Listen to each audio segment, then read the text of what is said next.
Peace, world majority brothers and sisters. This is the icebreaker. A December piece in the Phoenix New Times by Monica Alonso reveals that despite the crazy claims by politicians that the border needs more enforcement, Border Patrol and its overseers are very secretive about their work and frequently abuse their power in a way that these same politicians would drool over.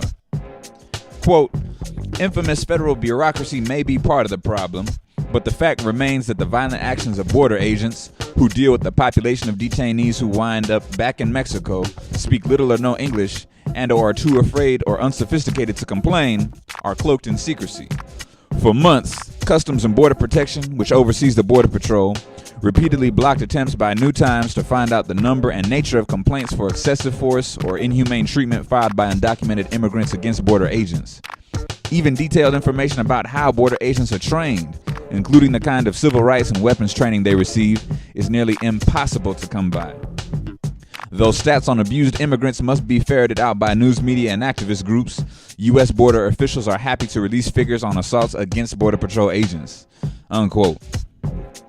Furthermore, the Obama policy of deploying more troops on the border indirectly comes into question in the article, as the San Diego Border Patrol Union surmises, quote, as long as the Border Patrol continues to place priority on the quantity of recruits rather than the quality of recruits, corruption within the Border Patrol will rise in the future, unquote. Throughout this article, we also find that conducting polygraph examinations of potential agents is financially harder to do, given the rush to hire more people. So although polygraphs are supposedly taken in order to filter out people with ties to drug cartels trying to infiltrate the agency, it just doesn't get done nowadays.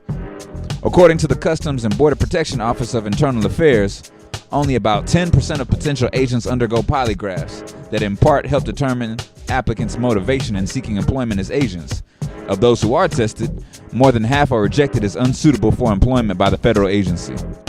Therefore, Alonso concludes through plain arithmetic, if Homeland Security is adding 2,200 Border Patrol agents to help secure the nearly 7,000 miles of border that the United States shares with Mexico and Canada, 220 would wind up tested, with 1,980 untested agents entering federal service, and nearly 1,188 of the 2,200 would be rejected if they were tested. So after all this proof to the contrary, Border Patrol officials still insist that their agents know the law, although they refuse to detail how much coursework is devoted to training agents about how to preserve the civil rights of immigrants. To put this all in perspective, marinate on this. The Border Patrol is part of Customs and Border Protection, the largest uniformed police force in the nation, with more than 40,000 agents. The Border Patrol alone already has seen its ranks double from 10,045 people in fiscal year 2002 to 20,119 in 2009, with 2,200 more agents on the way. Custom and Border Protection's budget nearly tripled over the past 7 years, growing from $5.9 billion in 2003 to $17.2 billion in 2010. On both sides, Republican and Democrat, political figures decry border violence and generate equally terrible policies to deal with it. Therefore, choosing between either party's proposed solutions is a false dichotomy in and of itself, if the end result is continued abuse of migrants, no independent oversight, and the overall continued falsehood that the so-called border is the United States' possession to protect. We still are not approaching the baseline issues of empire, land seizure, white settler colonialism, genocide, globalization, NAFTA, and the general truth that you cannot begin to speak about illegal immigration unless you begin with Columbus. In other enforcement news, blogger Carol Rose claims that secure communities actually undermines public safety and complements a national drive towards a more rigid police state. She elucidates, secure communities is justified as a way to deport non-citizens who have committed major crimes, but in reality, many of those deported under the program have committed no crime. In fact, in a pilot program conducted in Boston, over half of those deported under secure communities had not been convicted of any crime at all. It's programs like Secure Communities that have given Obama the highest rate of deportations of any president. In reality, however, Secure Communities is designed to sweep up not only immigrants but all of us, U.S. citizens and legal residents alike, and put our fingerprints on file in a huge government Uber database where they can be accessed by faceless bureaucrats and with virtually no privacy protections whatsoever.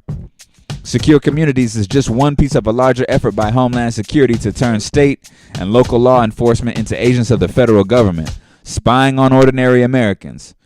I guess the feds figure they can get away with it by hiding behind anti-immigrant sentiment in this country, hoping that the rest of us won't notice when we're swept up in the surveillance net as well.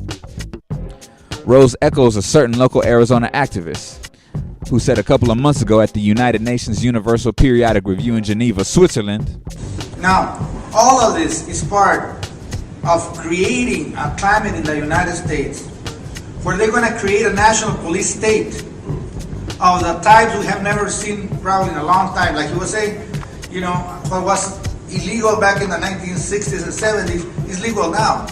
And what is happening today, they're using immigration as the Trojan horse to actually be able to go after anybody and everybody that questions the state.